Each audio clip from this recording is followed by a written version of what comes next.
Bismillahirrahmanirrahim. Assalamu alaikum warahmatullahi wabarakatuh. I hope you all are fine and doing good. Today we are going to have a continuity video of our previous topic which was matter.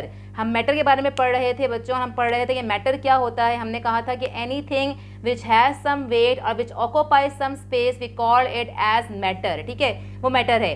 आज हम ये बात पढ़ेंगे कि matter जो है basically वो बनता कैसे है, या हम ये पढ़ेंगे कि मैटर की कितनी स्टेट्स हैं. अच्छा, फर्स्ट ऑफ ऑल हम कह रहे हैं कि how many states of matter are there.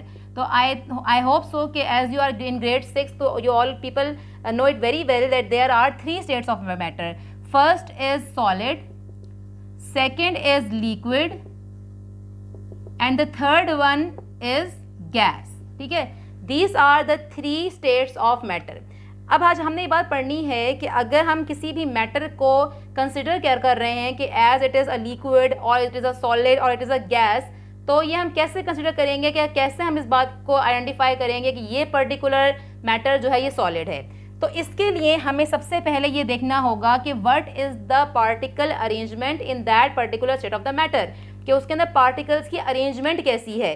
जैसे हम बात करते हैं सॉलिड्स की, तो इसको हम आपको डायग्राम के जरिए समझाते हैं कि लेट सपोज कि ये एक सॉलिड चीज़ है मेरे लिए. आपको पता है कि हमारे इर्द गिर्द बहुत सारी चीज़ें हैं जो सॉलिड हैं, जैसे टेबल है, चेयर है, ये बोर्ड है, ये मार्कर है. These all things are solid, सब सॉलिड हैं. ठीक है, अब सॉलिड जो है ये सॉलिड क्यों है, इसलिए है कि इसके अंदर जो पार्टिकल्स हैं they are tightly packed with one and other. ये पार्टिकल्स जो हैं ये बहुत ज़्यादा टाइटली पैक हुए हैं. आप देख सकते हैं कि इनके दरमियान में किसी भी किस्म की कोई भी स्पेस मौजूद नहीं है. अगर इनके दरमियान में कोई स्पेस मौजूद नहीं है तो पहला पॉइंट हमारे पास आ गया कि no space present between the particles of solid.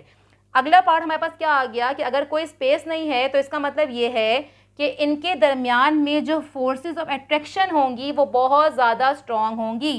So we can say कि दे have strong forces of attraction. ठीक है, यानी कि इनकी अंदर फोर्सेस ऑफ अट्रैक्शन बहुत ज़्यादा स्ट्रॉन्ग है, जिसकी वजह से ये एक चीज़ जो है ये बिल्कुल करीब करीब खड़े हुए हैं. ठीक है, थर्ड शेप बात ये है कि because their particles they have strong forces of attraction, they are not farther apart from each other, they are tightly packed, that's why they have a proper shape. इनकी प्रॉपर शेप जो है वो मौजूद होगी.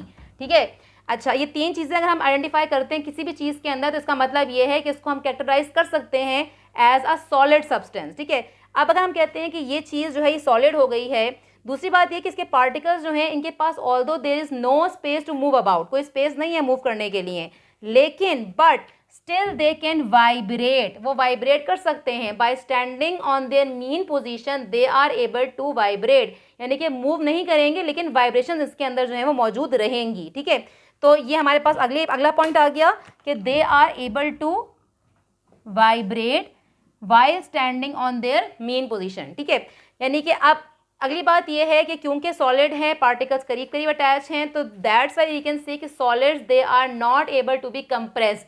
आप इसको कंप्रेस नहीं कर सकते. आप अपने बुक को, अपने पेन को, या अपने किसी भी सॉलिड चीज़ को, कोई एक अगर लॉग ऑफ वुड है या कोई डोर है, आप उसको कंप्रेस नहीं कर सकते. वाई?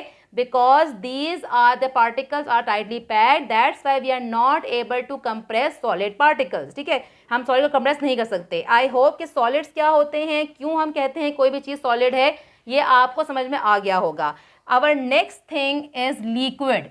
नेक्स्ट चीज़ जो है हम आइडेंटिफाई करेंगे किसी भी स्टेट ऑफ मैटर को हम कैसे आइडेंटिफाई करें कि वो लिक्विड है. उसके लिए हम देखेंगे कि लिक्विड के पार्टिकल्स जो हैं they are far apart from each other, ये एक दूसरे से दूर दूर हैं. इनके दरमियान में जो इंटरमोलिकुलर फोर्सेस हैं वो इतनी ज़्यादा स्ट्रॉन्ग नहीं होती, करीब होती हैं, कम होती हैं, फोर्सेस ऑफ अट्रैक्शन कम है, पार्टिकल्स जो हैं वो दूर दूर हैं. इसलिए हम कहेंगे कि ये हमारे पास जो स्टेट ऑफ मैटर है ये लिक्विड है. लिक्विड जो हैं in they have, you can say कि particles are far apart from each other.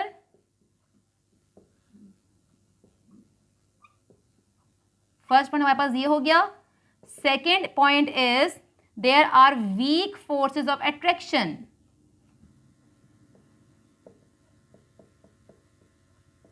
And the third one is कि because the particles they are farther apart from each other, they are free to move about, freely move करेंगे ये हमारे particles जो हैं, they are free to move about, यानी कि ये जहाँ मर्जी जो है जा सकते हैं। जैसे हमारे पास वाटर है या कोई भी लिक्विड है, इसके पार्टिकल्स जो होते हैं they are free to move about, क्योंकि इनके दरमियान में जो गैप्स हैं वो ज़्यादा हैं, ठीक है। इसके अलावा लिक्विड जो है इनके अंदर ये एबिलिटी होती है कि ये जिस भी आप कंटेनर में डालेंगे ये उसी की शेप जो है वो ले लेंगे। They have no specific shape, they will take the shape of the container जिसमें भी आप उसको डाल रहे हैं। जैसे पानी आप देख लें, पानी को अगर आप किसी लंबे मुंह वाले ग्लास में डालेंगे तो आपको लंबा लगेगा, उसे किसी चौड़े पैन में डालेंगे आपको चौड़ा लगेगा। इसका मतलब ये कि पानी की अपनी कोई शेप नहीं है, it will take the shape of the container जिसमें भी आप उसको डाल रहे हैं, ठीक है। इसके अलावा ये कि लिक्विड्स जो हैं हमने इनकी प्रॉपर्टीज ये पढ़ी हैं कि farther apart from each other हैं particles, weak forces of attraction हैं particles, they are free to move about, और इसके अलावा ये कि दे आर नॉट कंप्रेसिबल, ये कंप्रेसिबल नहीं हैं। तो बच्चों आई थिंक कि आपको ये दो स्टेट्स ऑफ मैटर बहुत अच्छे तरीके से समझ में आ गई होंगी, सॉलिड भी और लिक्विड भी। और जो हमारे पास गैसियस रह गई है वो इंशाअल्लाह ताला अपनी नेक्स्ट वीडियो में हम उसको कंटिन्यू करेंगे, and then we will have a review on these three states of matter. हम ये देखेंगे कि इनके दरमियान में क्या सिमिलैरिटीज़ हैं और क्या डिफरेंसेस हैं। तब तक के लिए अल्लाह हाफिज़।